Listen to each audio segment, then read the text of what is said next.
ओडापड़ा block परिदर्शन कले किसान कांग्रेस राज्य अध्यक्ष अमीय पट्टनायक।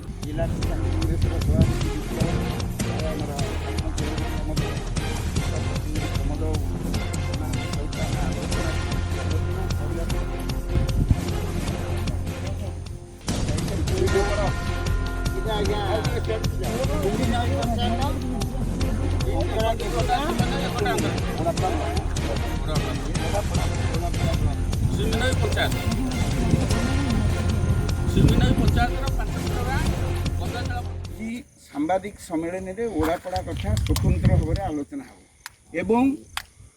जिलापाल एवं कृषि विभाग अधिकारी को कह सेमाने सब ये अंचल को आसबे आम दाबी जहाँ जहाँ करूँ से दाबी जदि पूरण न करती आपण मैंने आगामी दिन में आम आंदोलन सहित सामिल हो आंदोलन को जोरदार करेंगे तो